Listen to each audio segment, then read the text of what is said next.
NACDL is the association of the nation's criminal defense bar.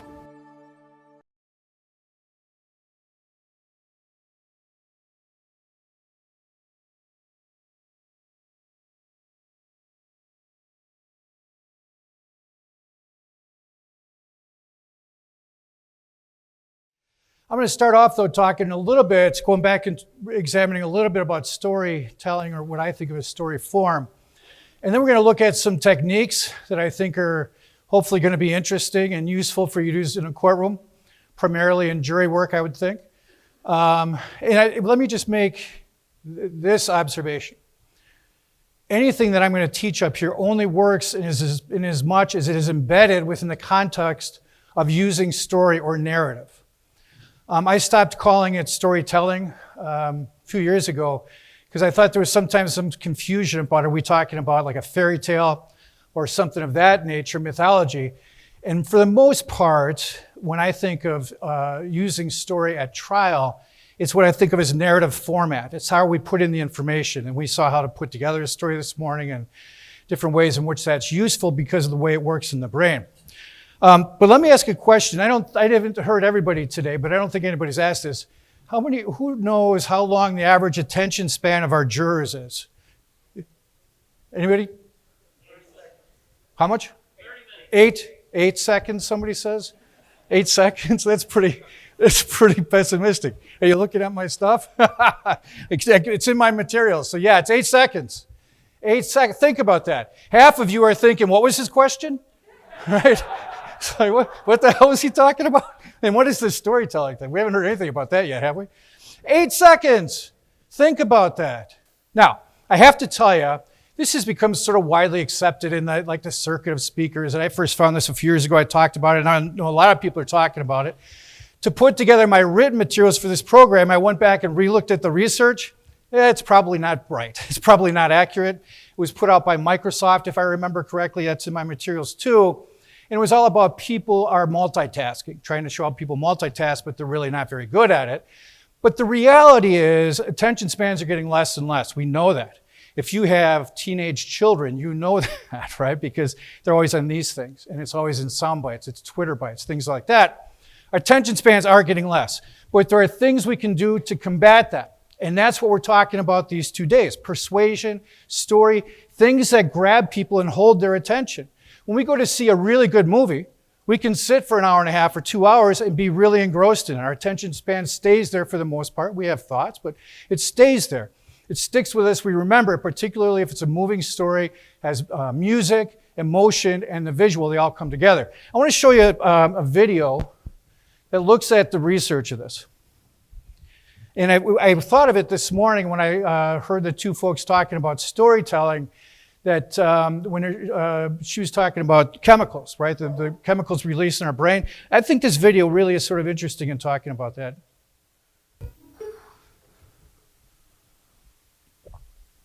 I want to tell you a story about a little boy named Ben. Ben is 2.5 years old, and Ben has brain cancer. And Ben's really happy. He's happy because he's been through 2 rounds of chemo and radiation, and he feels good for once. He doesn't feel yucky, and his father's enjoying seeing Ben's happiness. But as the father tells the story of Ben and his cancer, the father's voice begins to break. And he says, it's very difficult to play with Ben because Ben thinks everything is wonderful, but I know something that Ben doesn't, that Ben's dying.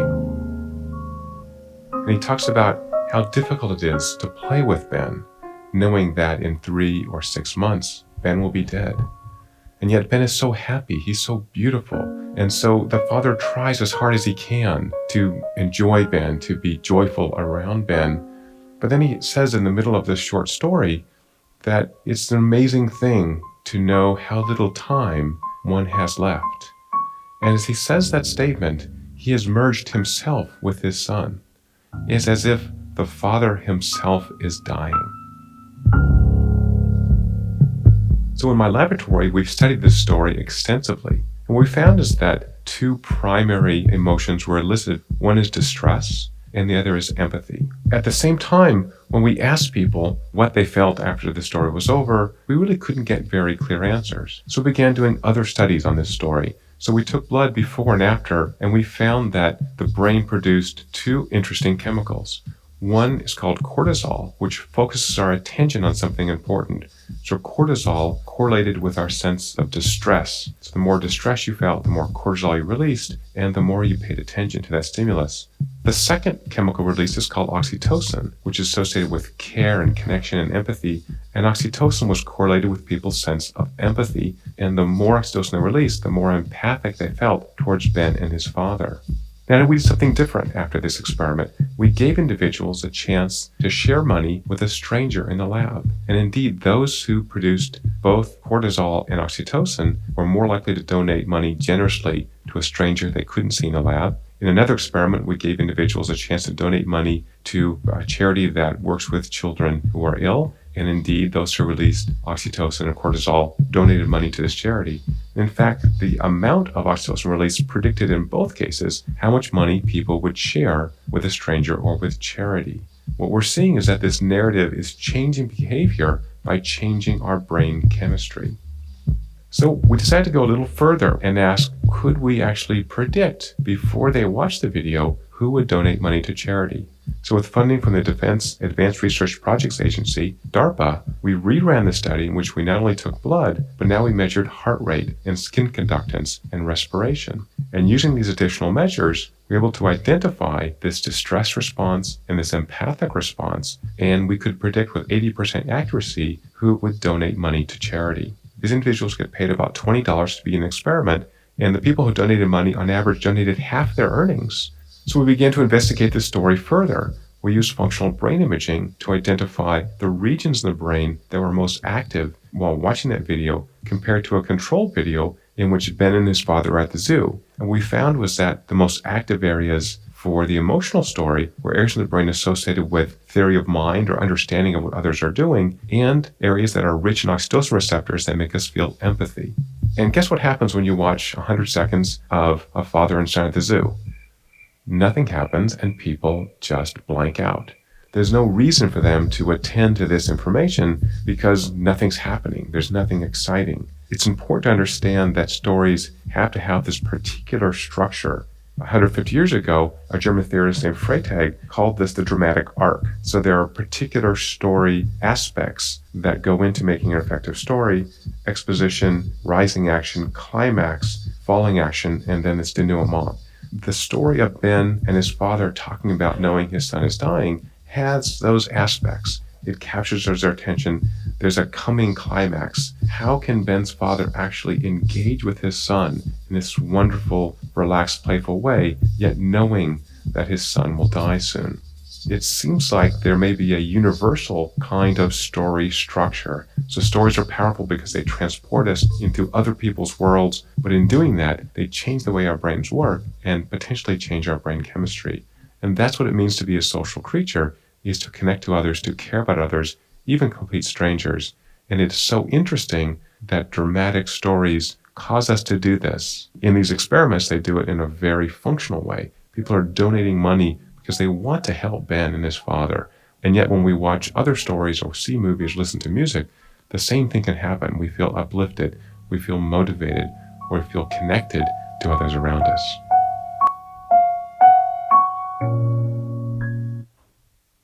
So I imagine you're thinking right now, thanks a lot for making us all sad in the afternoon as we start off the afternoon talking about poor Ben.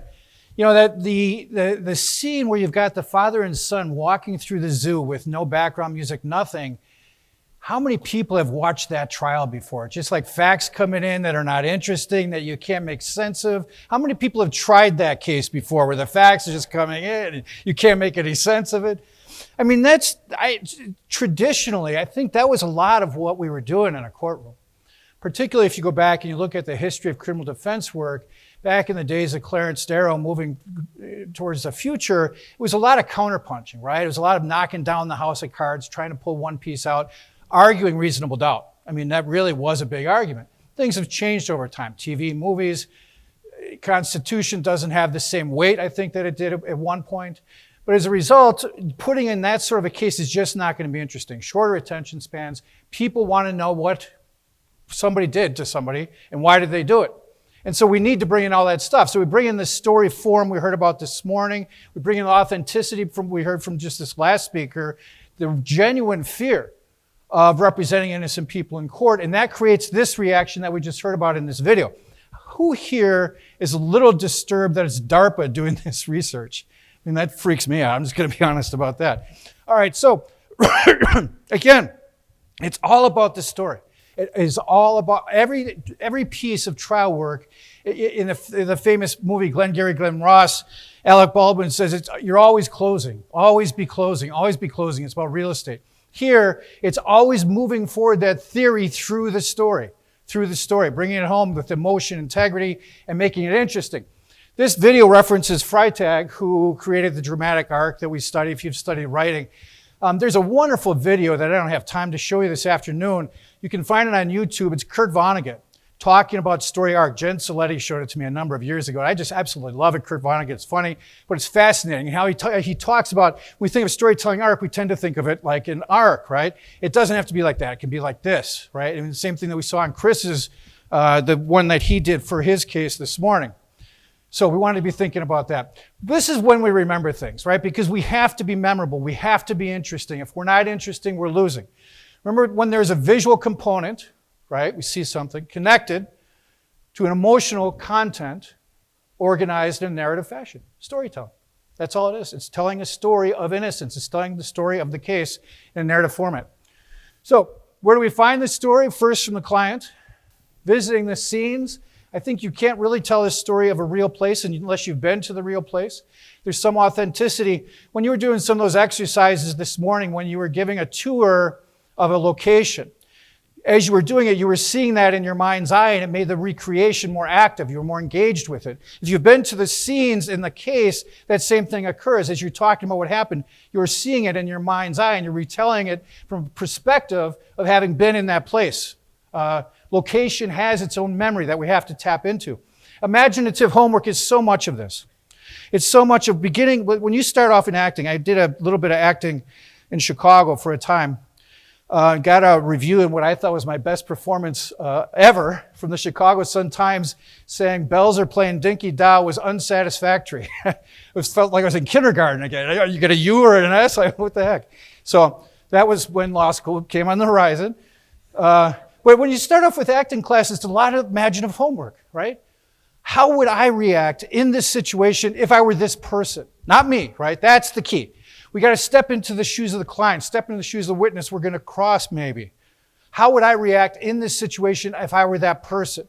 Because oftentimes we wouldn't be in that situation, right? But if we were that person in the situation, what we do? And then visualization. You can't really tell a story unless you're seeing it. That allows the viewer, the listener, to go along with you, to watch it with you. It gives them the time to see it, right? For them to travel along with you. All right, so the actor, the written material sort of breaks things up versus the actor, the director, and the writer. So we're going to look at that here as well. The first thing is no acting.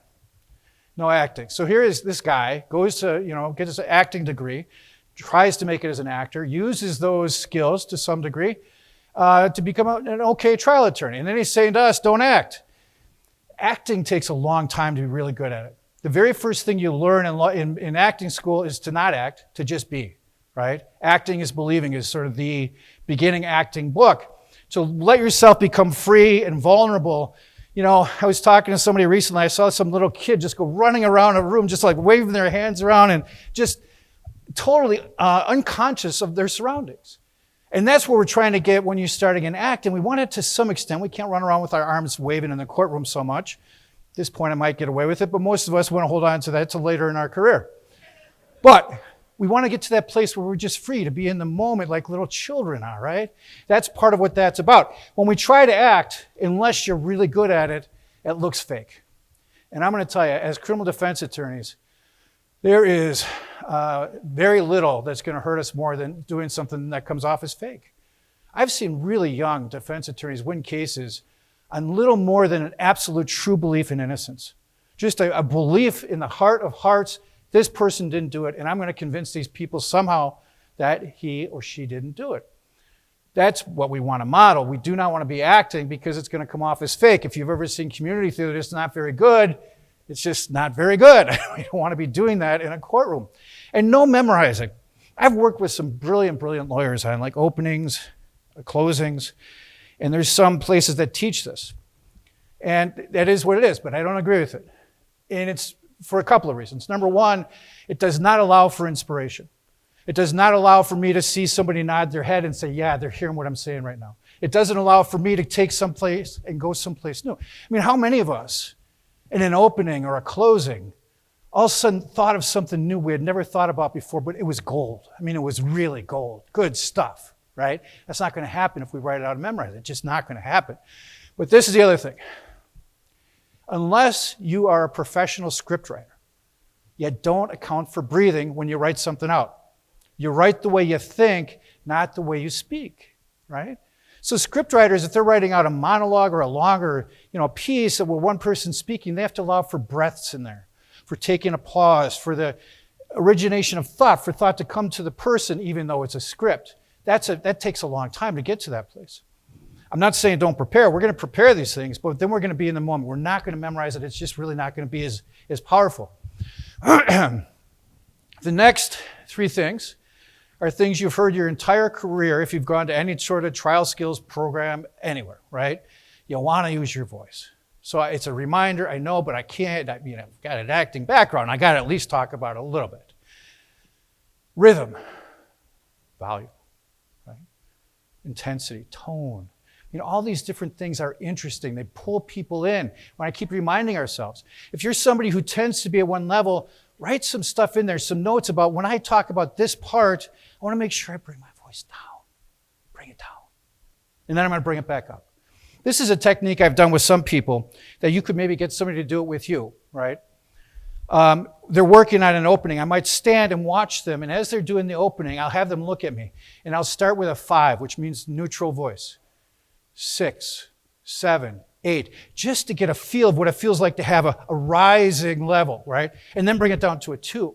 It's very artificial. You probably don't want somebody standing behind the jury box giving you numbers because that's going to be really weird. But if you practice that a couple of times, it just starts to feel more natural. It'll just start to come to you and you'll find ways to be interesting. Movement. We don't want caged tigers rolling back and forth. It suggests weakness. It suggests that you're not on top of your stuff. I know it feels good just to keep moving back and forth, but really it's distracting. It's pulling away from everything we're trying to do, and it sure as heck is not helping any story you're telling. So we want to have movement that's purposeful. I'm going to give you some examples in a little bit here about how we can use movement in a very purposeful way. For those of you, how many of you are stuck to the arm length within a podium rule? I am so sorry to hear that, but I'm so glad it's only a few of you. Anything I'm going to say, you can do. You just do it much smaller, right? So if I talk about movement, which I'm going to in a minute, and I talk about moving from here to there, you're going to move from here talking about one thing to there. So that's just, usually there's some questions after that. I try to anticipate and get that out there. So we want to have movement because just standing still is not great. Unless you're Matthew McConaughey giving a closing argument and a time to kill, and you're good looking, and there's a camera right in your face, and somebody wrote it for you, and you've got the tears and the voice and all that stuff. Most of us can't just stand still and look at a jury and be interesting. We want to have some movement. Gestures. How many people still have this issue where they're up in front of the jury and they don't know what to do with these things? Right? It's like, where'd they come from? I never had them before. All of a sudden now I'm in front of a jury where they grew overnight. Right? What am I supposed to do with these things? To the best that you can, forget about them. Really, the more we can invest in what we're talking about, the more they'll take care of themselves. Same thing you experienced this morning in those exercises we were doing, right? We started to talk about different things. Our hands just start to take care of themselves. Most of you, I would hope, if you were sitting in a hospitality suite talking to somebody, wouldn't be thinking to yourself, I don't know what to do with my arms, right? They're here, I don't know what to do with them, right? You're more natural because you're more interested in what you're talking about than how you're appearing. Some of you, that may not be true. All right, gestures, we talked about that. All right, moving on. So, the courtroom is an empty space. What do I mean by that? There was a movement in theater in the 1800s, early 1900s, about spectacle, believe it or not, they did Ben-Hur on Broadway with a real horse race. Imagine that. They had the horses on these treadmills like they're running towards the audience. And they would have this race and all this stuff was going on. That became, at least in my mind when I read the history of this, the epitome of spectacle, right? It was no longer what the Greeks thought of, which was two people on a stage with a conflict trying to figure something out. I mean, that's all you need for theater. Then you go to Samuel Beckett, it becomes even less than that. But with spectacle, that Ben-Hur story, by the way, one night the treadmills broke. Horses went flying into the audience. People were killed. Horses were killed. I kid you not. You can look it up. Not now. Look it up later. 8 seconds. I'm trying to hold on to that 8 seconds. All right.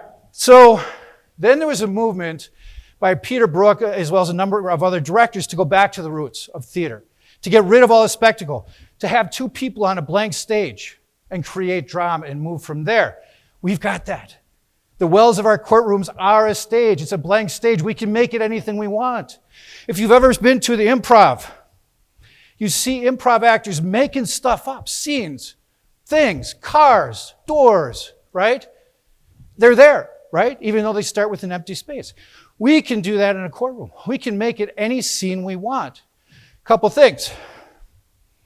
When we make a scene, I'm going to give you an example of one from a case I had to hopefully clarify, but we want to create the scenes of importance. You could have a couple of them, or you could just have one main one. You want to keep them consistent. What I mean by that is, let's just go through these and I'll show you. We're going to refer to them throughout the trial. We're going to revisit them during the closing argument. So a few years ago, I'm trying a case where I'm representing the owner, bartender of a place called the Old Style Inn in La Crosse, Wisconsin. And he is accused of aggravated battery. He hit a guy over the head with a cut-off baseball bat filled with lead, cracked his skull open. The guy's got a permanent brain injury. State's theory was that my guy was irritated with the guy, got tired of him, so he just whacked him upside the head. Our theory was that this guy was a danger not only to my client, but other people, patrons who were in the Old Style Inn, because he was acting oddly, saying weird things, seemed to be on some sort of drugs, and or potentially mentally ill in a way that seemed dangerous in that moment. So I needed to be able to set up what it was like for that bartender that night dealing with this situation. So the opening is where you set the scene, right? So in the opening, I came out to the jury box. I put the jury where the bartender was. Makes sense, right? If I want them to get a sense of what it was like. So I walk out, I say, now, if you've been to the Old Style Inn over on 16th, you'll remember that there are two doors that you walk in, right? There's one door over here, and as you walk through this door, you're going to see the bar sort of right where the jury railing is. You're walking in, and there's the bar. And if you walk through that door, it's the same way, because they both are on the same street. And it's not that big. It's about this distance apart. And as you walk in, you'll see some gambling machines against the back wall. And as we all know in Wisconsin, for fun only, no gambling. And then there's some scattered tables throughout, and then there's some stools, some bar stools up against the bar.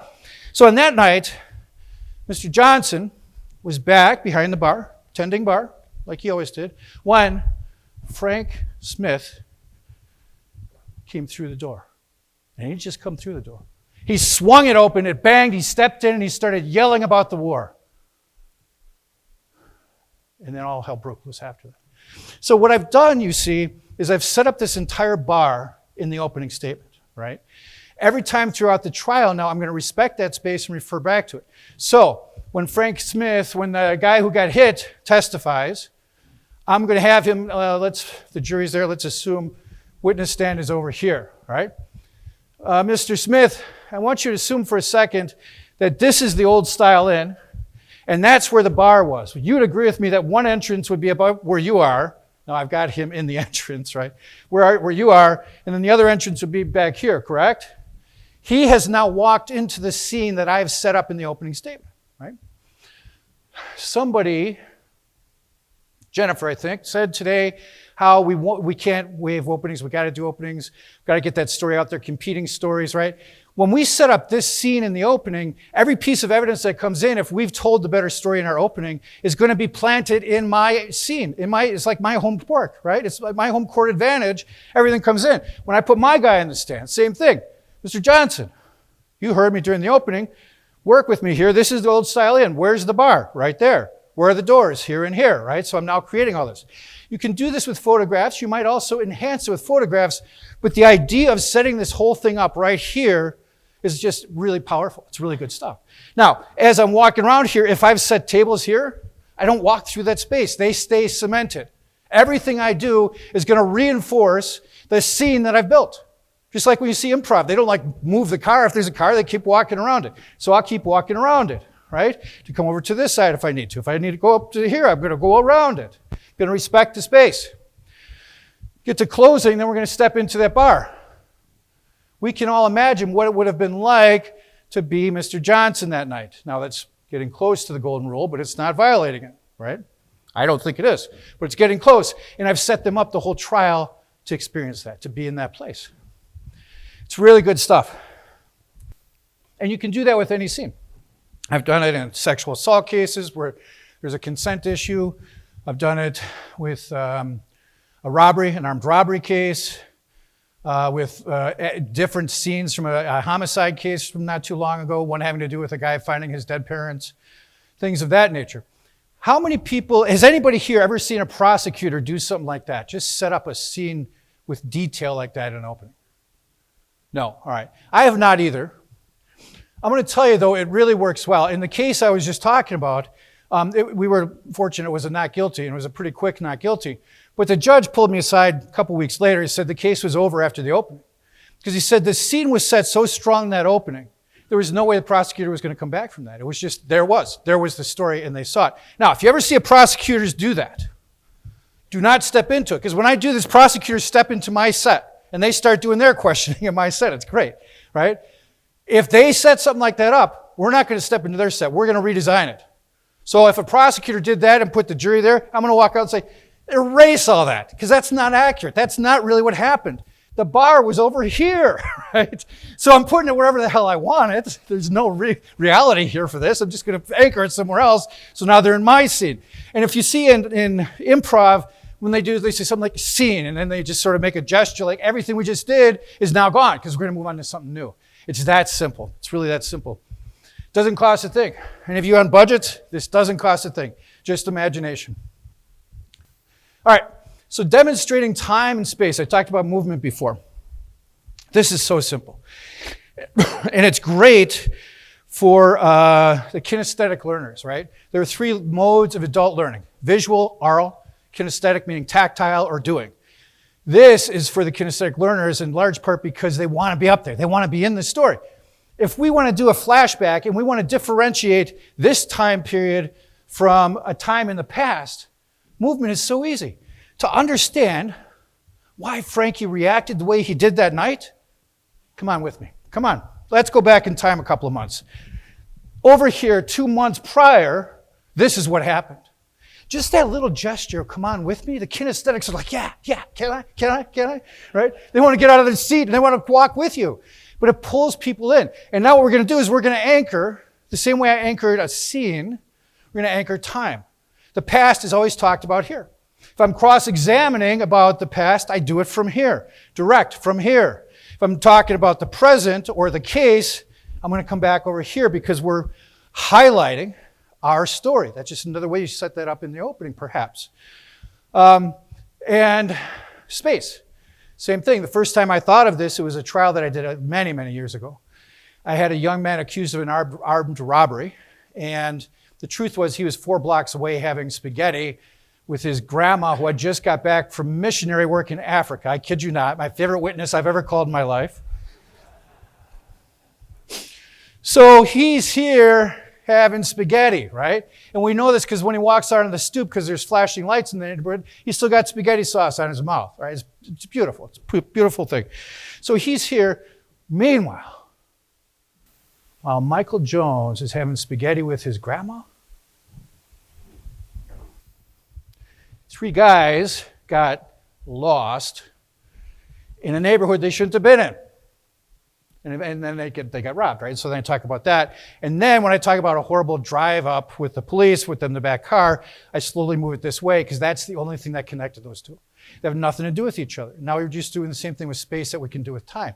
Again, so simple, and then it gives you a place to go throughout the trial that you're going to know. When I'm going to talk about the robbery, I'm going to be over here because it's nothing to do with my guy. When I'm going to talk about my guy, including directing his grandma, it's going to be over here, and I'm going to be imagining eating spaghetti. So again, those are real simple. These are things that directors do on stage, right? They're going to anchor a place on stage that will have meaning throughout the play. You may notice it, you probably won't. But it's going to affect you in some sort of psychological, emotional way that when somebody starts to go to that space, whatever feelings the director's trying to generate, you're going to start to feel that without even knowing why, right? And that's what we're trying to do. We're going to anchor these spaces, give them meaning. Symbolic interactionism. What the hell? Prosecutor snitch. Now I know what it is. So, sometimes we want to create relationships, symbolic relationships between different people. One of my favorites always is a prosecutor and a snitch. So, when you've got a snitch, assuming that what the issue is the credibility of the snitch, that the person can't tell the truth, they're there because they got a deal, etc., I'm going to anchor everything I do to the prosecutor when it has to do with that particular witness. So in the opening, the prosecutor's table is over here. I'm going to, if I'm allowed to, and I am, where I practice, I'm going to walk behind the prosecutor and start talking about the snitch and the deal, the bargain, etc. Now, who are the former prosecutors here? How's recovery going?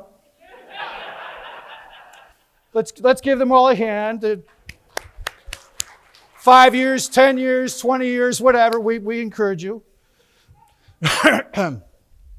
Those of you who are the former prosecutors, how would you felt to have Belzer walk up behind you in the middle of his opening statement? How many people think, yeah, I sort of like Keith standing right behind me talking. I like that. No, what happens is they start like covering their notes because I'm going to read their freaking notes like I give a shit, right? So they're making furtive gestures right in the courtroom. I'm like, hey, officer, look at him. He's hiding something, right? I think there's something under that table. I'd check him out if I were you. It's grounds for a search warrant where I live. So I'm going to walk behind, create that. Some of you have probably seen this example before, but it never gets old in my mind anyway. This is like the most fun you can have in a courtroom, right? I'm about to show you. Doing cross-examination, prosecutors over here, crossing the snitch, the rat is on the stand, talking about the deal. Let me ask you something. This bargain you made it with a person, right? You see that person? Would you do me a favor? Would you point to them and tell us something they're wearing? Your Honor, I'd like the record to reflect that the snitch has just identified the prosecutor. You can't imagine how many friends I have that are prosecutors. It's not a whole heck of a lot. But you see, you create that symbolic relationship because those two are together. It's a stench. It's a stench. Because what I hate is the fact that that person can do that much more than I hate this person for doing it. It's a system failure. It's not a failure of that person, right?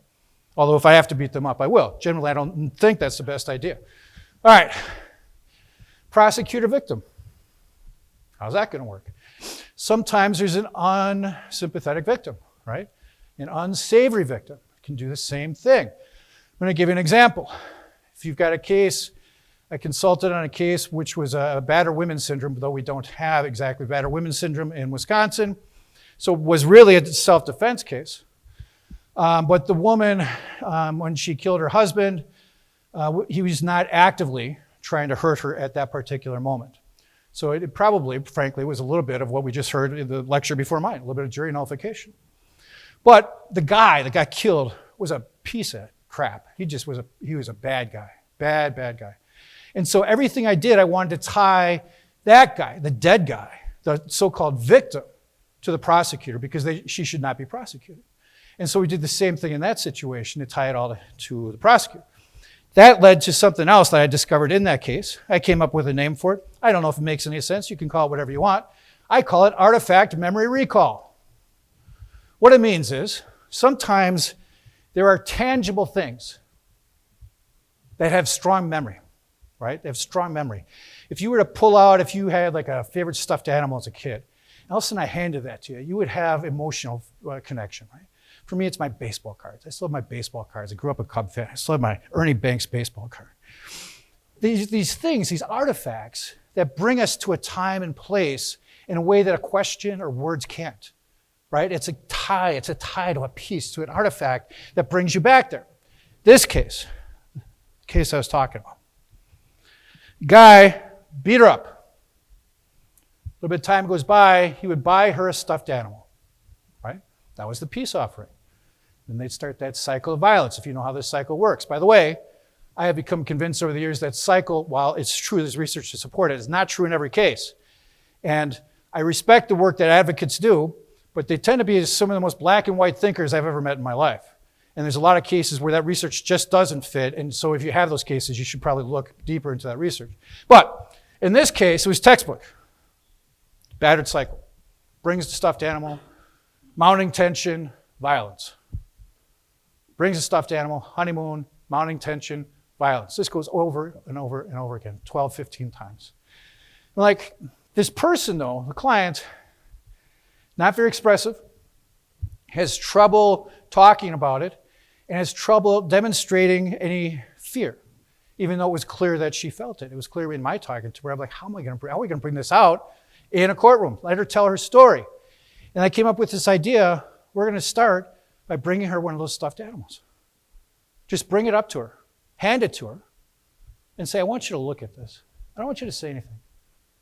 I want you to just take a minute and look at it. Hold it. Remember when you got it. Tell us about that. This was a fascinating way to start a direct examination, right? We heard about sequencing this morning. Sequencing, is the person who's doing the direct lecture here? Somebody's doing a direct lecture tomorrow? No? Okay. There's two things I'm going to say about direct. One I'm going to say right now. We are terrible at sequencing on direct. If there's any place where we fall back on chronological, it's direct examination of our client way too often. It's not interesting. It's just simply not interesting. Pulp Fiction changed the landscape for narrative arc, right? Before that, you had movies like Gandhi, wonderful movie. Like, geez, it goes on forever, right? We start with him in diapers, we end with him on a funeral pyre, and we'd see everything in between. Now, it's a great movie, don't get me wrong. One of the most quotable movies ever. But that's not the dynamic anymore. Now we get movies like Run, Lola, Run, and, oh God, what's the one? Guys with amnesia has to keep putting notes on himself to remind himself. Memento, right? Christopher Nolan, I think, did that. So we've got these movies that take that idea of sequencing and just throw it up in the air because it's much more interesting, as I talked about this morning. So, first animal, introducing evidence. Now, quiz time. I'm a fair guy, right? You can see that. You can tell that about me. I introduced the animal into evidence. Now, because I'm a fair guy, where do I want to take that animal now? To the prosecutor, right? Because they have to have a chance to look at the animal. So I walk over and set it on the prosecutor's desk and leave it there. They could examine it, do whatever they want with it. Now the animal is tied to the prosecutor, right? It's that symbolic relationship we talked about. And then we do another one, right?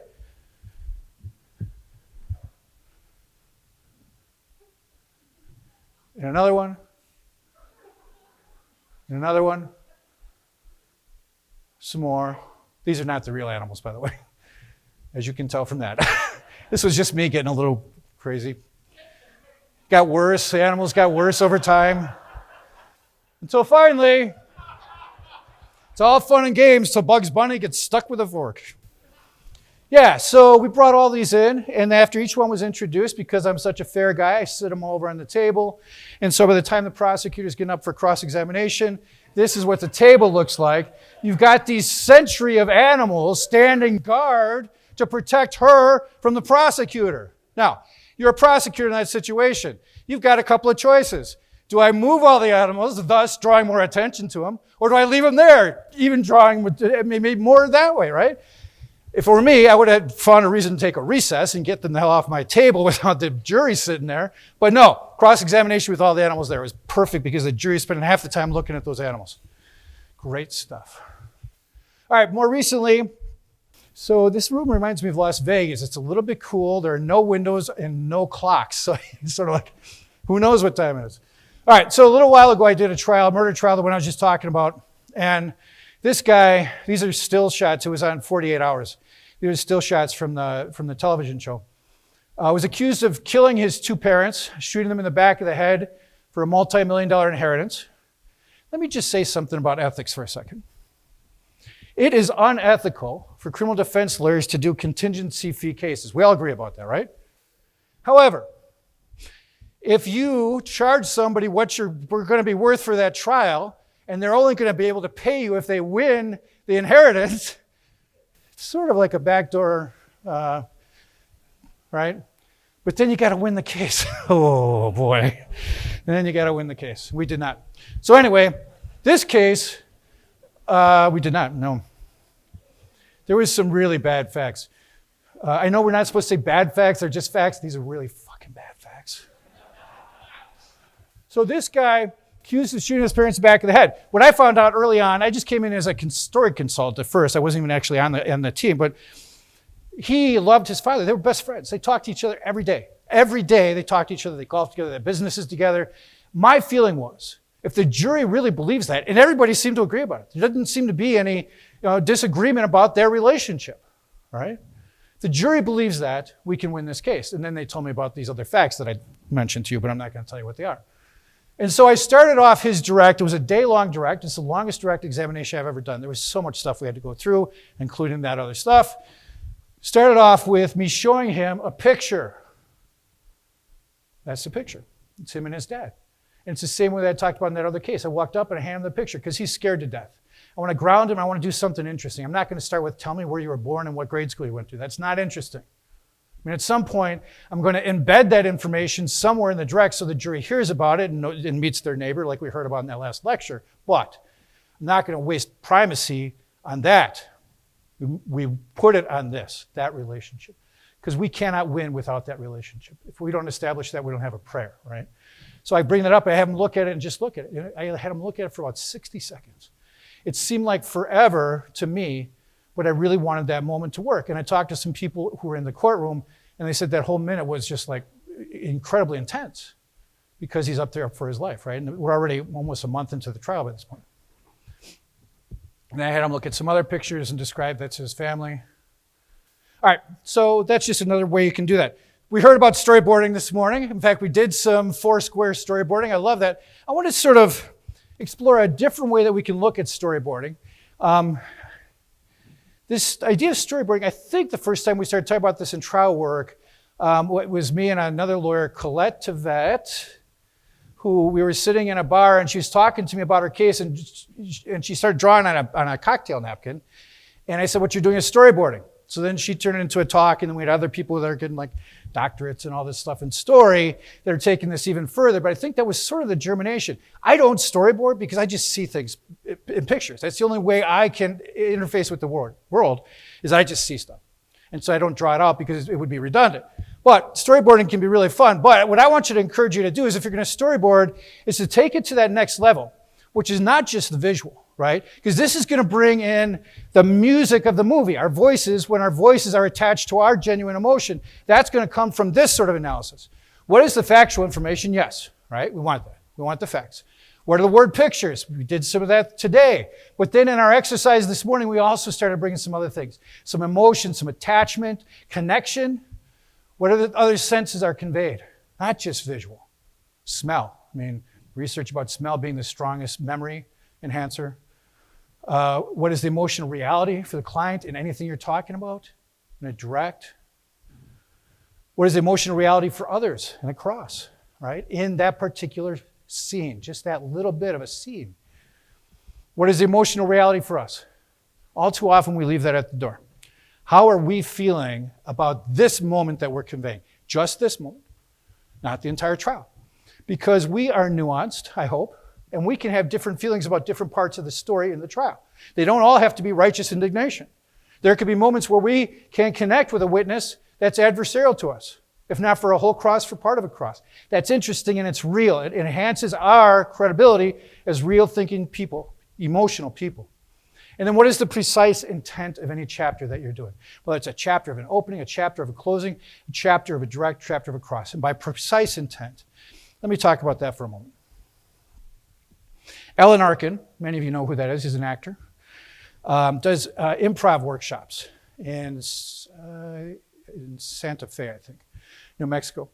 He was interviewed in an article for Parabola magazine talking about this. And one of the things he talked about was intentionality and how difficult it is for us, particularly in a day and age with 8-second attention spans, to be in a moment.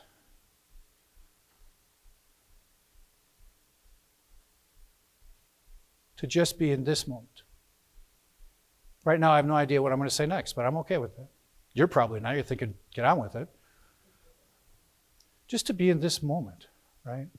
Because what happens is we get up and we do an opening statement, and we're already sort of thinking how we're going to sit down when we're just starting at the beginning, or if we're in the middle, as opposed to playing each of those moments, as individual moments. One of the things that we learn on stage when you're acting is just to be present here right now in this moment. They're called beats, in this beat. And then when we finish this beat, this little mini chapter, then what's my intentionality? What am I trying to do in this next beat? Precisely in this moment, what am I trying to convey? In this moment where I'm talking about Michael Jones with spaghetti on his mouth, what am I trying to convey here? I'm not telegraphing what I'm going to convey over there yet. I'm being present here. This is hard stuff. It's called quieting the mind, right? We want to quiet our mind down. I think meditation can help with this. If you've ever played sports, if you've been in performance arts or other endeavors, you may have felt that before, where things slow down because you're so focused, you're so in a moment. Michael Jordan used to say the playoffs, the basket got much bigger for him, right? For many people, the basket gets smaller in the playoffs. For him, it got bigger because his intentionality was so much more precise when he got to the playoffs. And when we can do this and not worry that we're going to forget something, just allow ourselves to be present, all that other stuff will come. It will come. We're constantly trying to think about what objections and the jury and this and that, as opposed to just really being in a moment. So I just encourage you to give that some thought. I actually have come to feel at times in a cross-examination that time bends a little bit, that time really slows down so much. So if a witness says something that doesn't fit, it's inconsistent, in that moment, I can go through every report I've ever seen in that case and cross-check it, right? Where doesn't this fit? And that all happens, of course, in real time within a few seconds, but it's the intentionality of being so focused that allows you then to just flip those pages around in a mere second or two. All right, enough on that. The director. All right, here's my other thing about direct examination. Question for the director. Do we put the client on the stand? We put the client on the stand. Now, I'm going to ask, we're going to do a poll, very scientific, I'm sure. Leaving all other considerations aside, all right? We're not worried about record. We're not worried about, can this person testify? Can't they testify? Get rid of all that stuff. If you had to pick, everything else being neutral, I would lean towards putting a client on the stand. I'm neutral about it, or I lean against it. How many people lean towards putting a client on the stand? How many people are neutral? How many people are against it? Groucho Marx used to sing, I'm against it. I have observed, not very scientifically, there seems to be somewhat of a generational difference. Doesn't always hold true. But many law schools now are teaching client-centered representation to public defenders. I think that maybe changes the equation for some of us. I am a strong proponent of putting the client on the stand. And it's for a couple of reasons, two mainly. One, and I think most importantly, is connection. I want the jury to see that connection. I want them to see the client and I. And that's why I'm not a fan of standing behind the jury box during direct. I know Mowat, if you've read the Mowat textbook, says that's where you should be, so the focus is on the client. I'm not a fan of that. I want the jury to see the relationship between me and the client, right? I want them to see my true belief and his trust and that we're in this together. So that's number one. Number two, the second reason, I'm going to show you a video. No sound on this one. Just watch this.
All right, so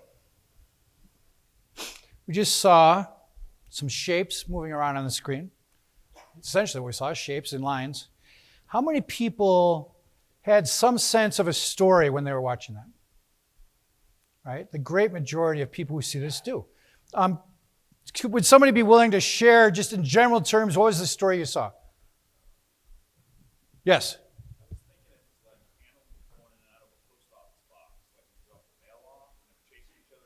So little animals going in and outside of a post office box. So it broke. Okay. Yeah, that's good. Do they sell dope here in Philadelphia? I'm just checking. Just checking. All right, who else had their hand up? Yes?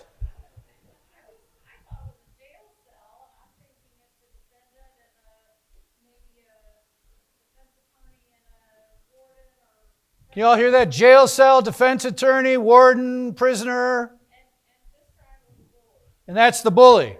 All right, we're going to put some judgment on this little shape now. Who else saw something different?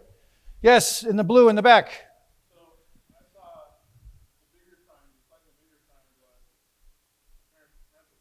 The other two is maybe a son or daughter and a boyfriend or girlfriend. Ah, And some interaction. okay. Glad I didn't have you for a father. Anything else? Yes?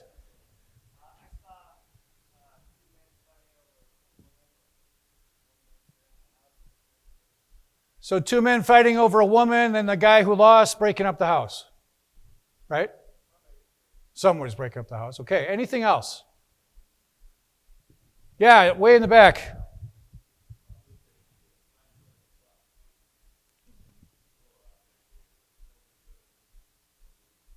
Defense attorney, witness, and prosecutor. I like that. I've never heard that one before. Anything else? I see this, and the very first time I saw it, I thought this is a domestic. I mean, it just always looks like a domestic to me. The guy in the house is an abuser. He's breaking up the house because they leave. That's what I see. My wife, the first time she saw it, she said it reminded her of a dog herding sheep. I don't see that, but I grew up in Chicago. So, I mean, what do you know? What do you know? Why? I mean, these we all objectively know these are just shapes. Well over 90% of this room raised your hand because you saw some sort of narrative there. Why? Anybody have a thought? We're looking for a story. Yeah, here. We want to give meaning, right? We want to give meaning. Yeah. I mean, this was research that was done in the 40s by these two psychologists, Hyder and Simmel. You can look up the research if you want. But what they were trying to show is that we, particularly in the West, have a need to give meaning to information, to understand what's going on. And if it's not given to us, we're going to make it up. This is why we got to tell the story, right? Because if we're not telling the story, if we just got shapes moving around, they're going to tell the story, right? They're going to add their music. When I've done this as part of a story workshop, I'll show that, and then I'll show it after we did it silent and talk about it 3 more times with 3 different kinds of music. Like one of them is the spaghetti westerns music, if you remember that in those Clint Eastwood movies. One is from Lord of the Rings, and one was it was a love story. It might have been love story, actually. And each time it sort of changes how you feel about those characters just by having that music, which again is our voice, right? Our voice, our word choice, things like that. But yeah, we feel a need to create meaning. And if we don't give the meaning, if we don't give the story, we don't fill in the details, jury's going to do it. Research on that is clear. How many people have talked to jurors after a trial and they all came to a conclusion about some fact that never actually came into evidence? This happens all the time. Now, what does this have to do with the client? I think the connection's probably obvious. The client oftentimes is in the best position to fill in all the gaps in the story. They're the ones that can fill in all the gaps in the story, at least more gaps than anybody else. And so that's another reason, in addition to the connection to client, that I really lean towards putting the client on so they can fill in the gaps. All right, first person, present sense, impression. This is an idea I had for this trial, where you talk to a client on the stand about what they're doing in the present, not what they did in the past. You're bringing the past experience alive right in the courtroom. This was a Section 1983 case we did in federal court in Madison. This fella was schizophrenic, Vietnam vet. He was put into a jail in Monroe County, Wisconsin. It's a little rural place. And because they didn't want to pay for medical care, if they had brought up his mental health issues, they would have had to pay for an examination, medication, etc. So instead, they put him in what was called by everybody there, although they never admitted it in the trial, the hole. For 67 days. They put him in the hole because he was lighting his hair on fire and washing his feet in the sink. And the other inmates were getting freaked out. So they put him in the hole for 67 days, which was a little room that size with a 25-watt bulb that was on 24/7. The only reason he knew a new day went by is they brought him breakfast. And then he would take an hour to eat that breakfast, small bite at a time, so he'd have something to do. Because all he had in there was a Bible and a pencil. And he drew a giant mural on the wall of this little man in a boat with a whale about to come up and swallow the boat. And he started to hallucinate in there and come up with ideas about why he was there. He walked out of there with PTSD on top of his other issues. We brought this to federal court. I had my brother, who's a theater designer, make this. It's an exact replica of the size of that cell, to the inch. Judge, let us put it up. The jury box you can see there. The witness stand, witness stand would have been over here, the judge over back this way. We've got the jury here with him right there. It worked out perfect with this cutout of it, because for every witness, the jury had to look through that cell at all the witnesses. I mean, it was just like perfect framing. Really, that was my luck. But we had Scott in the cell, at this part of the direct. You're in the cell. What are you thinking? What are you seeing? What do you smell? What's the temperature like? And he starts talking like he's re-experiencing it, because we had done some mock jury work where I knew the jury wasn't going to get it if they couldn't get what his experience was like. Because for them to imagine themselves in a jail cell, the best verdicts we were getting in the mock jury work was about $200,000 or $300,000, and I knew this case was worth more than that. When we did this, and he testified from in the cell, first person present sense impression, the whole jury was leaning forward, right? Leaning forward, and I swear to God, they weren't breathing. He was in there for about 15 minutes. And when my partner then said, Scott, go back to the stand, the whole jury in unison sat back in their chair and they looked like they needed a cigarette because it was so intense. I mean, it was just really intense. Something like that, you got to be careful. I had a counselor available that when I worked with him and getting him ready for testimony, I had a counselor available. You got to be smart about that stuff. But the jury came back with a $5.4 million verdict, right? And we spent a couple $100,000 on experts. This cell and that testimony is what put that figure there. There's no question in my mind about that. 5.4. So that's just another idea. Cross-examination is more storytelling than combat. I know we like to do cross, and we tend to think of it as sort of a big fight, but really I've come to believe it's more storytelling.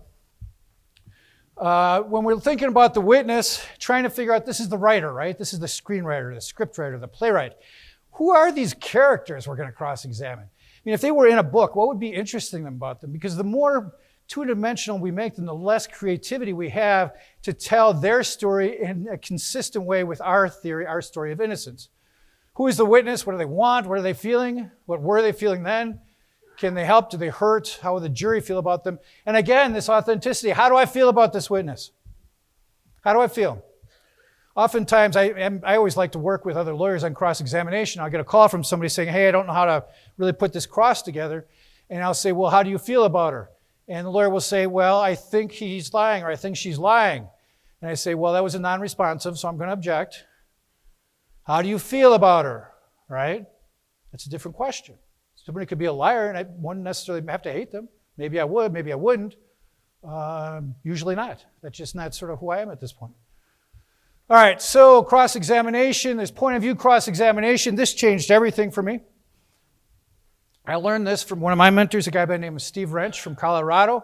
He used to teach at the National Criminal Defense College for many, many years. And he taught me this idea. You could do a cross-examination that's from the point of view of the witness. POV in film is whose point of view is the camera taking, right? And here, it was opposed to just beating up somebody. You could cross-examine them in a way that's from their point of view that's sympathetic but makes your point even stronger. For instance, the snitch.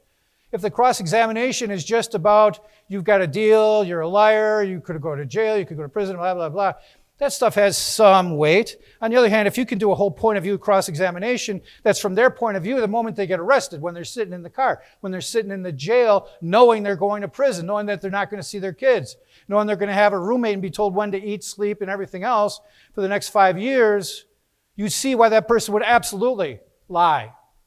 as opposed to simply saying, you're lying, aren't you? Which doesn't really get us anywhere. So it's just a tonal shift to do it from that point of view. And it's amazing that what happens in the relationship with that witness. They give you stuff. They give you stuff because you're treating them as a human being in the world and making even more points than you would have in what I think of as the typical hard slash and dice. We want to remember spatial relationships and recreating space. All the stuff we've been talking about for using our empty space, we're going to do that in cross. I want to say something very quickly about this. Just about 5% of you, I would predict, will find this interesting and do further reading. The rest of you will find it mildly interesting and will want to move on. So we'll do it pretty quickly. Archetypal cross-examination. Carl Jung talked about archetypal dreams, that we all across civilizations have the same dreams. They're not transferred by time or connection. We have them. It's innate to the human experience. Joseph Campbell, this is the one you should look up, Power of Myth, interviews with Bill Moyers, talked about stories being the same way. They have archetypal stories and characters that repeat over and over again, motifs, if you will. Star Wars was based entirely on Joseph Campbell's writings about archetypal characters. If you don't look up anything else, look up George Lucas and Joseph Campbell. It's interesting to see how that's put together. That's why when you go back and you look at the first Star Wars, as fun as it was, they're pretty simplistic characters in the sense that they represent archetypes. The shadow, right? The mentor, the guardian, the trickster. I mean, these are all the usual suspects in those types of characters. What does that have to do with us? We can find in our witnesses archetypal aspects that we can highlight in our word choice and how we tell the story and how we cross-examine them. So, by example. Just sit right back and you'll hear a tale of... Here are our favorite castaways, 7 of them. We've got Skipper. If I wanted to cross-examine Skipper, I would cross-examine him about the fact that he's a little portly, eats a lot. Every episode he's got what they used to call back in the day a smorgasbord. Now it's some fancy French word, buffet. Gilligan. I cross-examine him about the fact he doesn't have very strong work ethic, to say the least. Every episode he's in a hammock. I think he's probably the first stoner. They just couldn't put a joint in his hand. Millionaire. Every episode he talks about money. He listens to stock reports on the island, but they can't get off the island. Do you ever think about that? He listens to stock reports on the island, but they can't get off the island. But he loves his money. His wife, every episode she's looking in a mirror. Do you ever notice Lovey's hair is always done? Who the heck is doing her hair, right? What, professor's doing Lovey's hair? I mean, I don't know. That'd be a little weird. Movie star is voluptuous. They're showing off her breasts all the time, and she's in slinky outfits and the red hair and bright red lipstick and all that stuff. The professor is very proud of science. It's all about science. There's so many episodes they don't get off the island because, one, he gets into a fight with cosmonauts that land there because they did Sputnik, and the United States is behind the Soviet Union, so they don't get off the island. There's one they don't get off the island because a witch doctor shows up, and he doesn't believe in all that stuff, and so the witch doctor gets mad and leaves. Right? So professor is really into the science and proud of that in his education. And Mary Ann from Kansas wants to be Ginger. She wants to be as smart as the professor.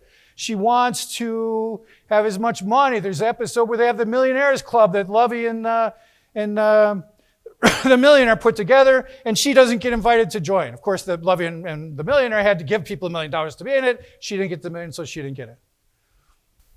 You'll see, if I were cross-examining these witnesses, I could make this, right? I could make this case. There's an article I wrote, at this point, maybe 8-10 years ago for The Champion. The whole article is about archetypal cross-examination. So if you're really interested in this, see if you can find it. If not, send me an email and I'll send you a copy of it. But I actually footnote episodes that prove this point on each of these. Now you're thinking to yourself, is he right about this? Or is this just something he found? Or does he have way too much fucking time on his hands, right? Which of that, we probably all would agree on that one, right? But it's there, and we can cross-examine. This is a real case I did not too long ago. Alberto Gonzalez is here from Mexico on a student visa. He was accused of sexual assault, denied any sex. DNA said otherwise, so the defense was consensual sex. These were the archetypal characters for that trial. The mentor puppet master, the woman, the roommate of the girl who said she was sexually assaulted, the girl comes out and says, I can't believe I just had sex with Alberto. The mentor puppet master immediately turns that into a sexual assault. She immediately assumes it's a sexual assault, and the snowball starts going down the hill. The shapeshifter responsible driver was the complaining witness, right? She couldn't have been drunk because she went to driven home. She's a responsible girl. She would never do this. And the guy she had sex with was actually the boyfriend of her girlfriend, right? So that's her archetype. The threshold guardian was the sane nurse. They're always standing in the way of the truth because there is no truth for a sane nurse, in my opinion, at least the ones I've cross-examined. The trickster was this elusive cop who changed his story from one report to another about how the girl said this happened, because the first report would have been impossible to happen in that space that we created. Where? In the opening statement. And the hero who wants to go home, which was Alberto. All right, so I'm going to say something about closing argument, then we're going to take a break.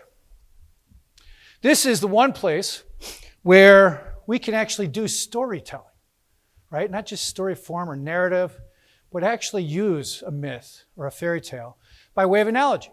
And I think it can be really powerful. You can tell a personal story. This guy, I urge you all to look up this story. This is Eugene Pincham. Any Chicago folks here? So do you know about Eugene Pincham? One of the best criminal defense lawyers ever. Eventually became Supreme Court Justice in Illinois. But he told the Sugar Bowl story. I'm not going to go into it right now, but if you get a chance, Google it. It's in the Chicago Reader, do Eugene Pincham, Sugar Bowl story. It talks about growing up in Mississippi and how he would use his personal story to talk about reasonable doubt. It's just a great read. The whole thing is a great read. But that part in particular, I went to law school in Chicago. He was sort of a myth. He was mythological to us. It's not a myth.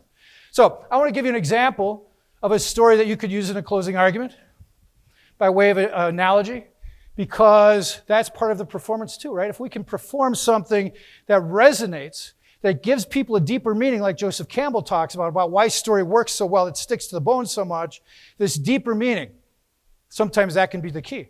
So this is a story I came up with on this case, which was a case that's on A&E every now and again. They did a biography about it, where I needed a story to show how ridiculous circumstantial evidence was. Because we've all heard of prosecutors say, circumstantial evidence can be stronger than direct evidence. For instance, if you walk in the house, it's all cloudy and windy, and it's not raining, you walk in, and you come out 5 minutes later, and the ground's all wet, you didn't see it rain, but that's circumstantial evidence. You can know it rained. How many people have heard something like that? How many people, keep your hands up, threw up in your mouth when you heard something like that? It makes me gag, makes me sick, because it takes a constitutional protection, and it throws it away. It's nothing. It's trite. I wanted something to counter that. A counter to that trite example of circumstantial evidence. This is what I came up with.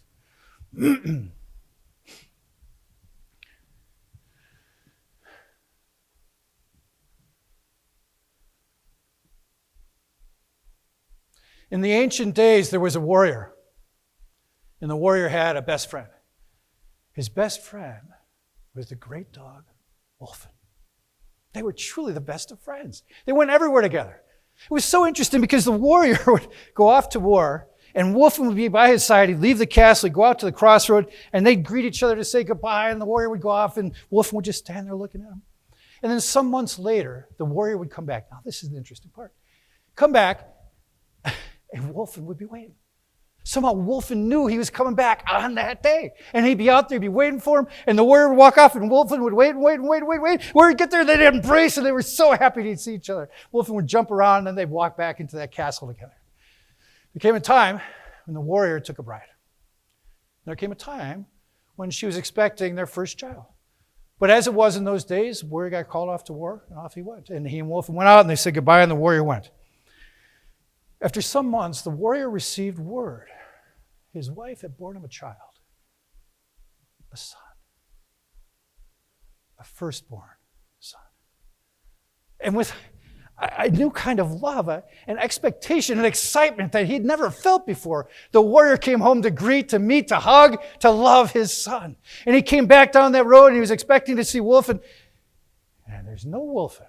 That is very unusual. He walks up to the gate, and there is Wolfen. For the first time he sees Wolfen. Wolfen is down on the ground, on all fours, just head held down. He's got something sticky in his fur, just matted in there. And Wolfen gets up a little bit, just barely, and sort of inches his way and leads the warrior through the courtyard into the castle. They cross that threshold.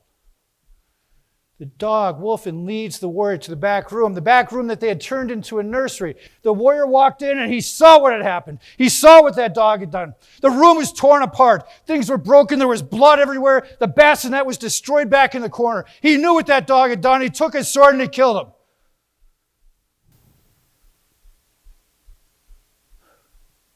I heard a noise. It was back where that broken bassinet was. Took the sword, the same sword, he walked over. And he picked up the edge of the bassinet and he looked. And there was his son, alive. And next to his son was a rabid wolf that had been killed by the great dog wolf.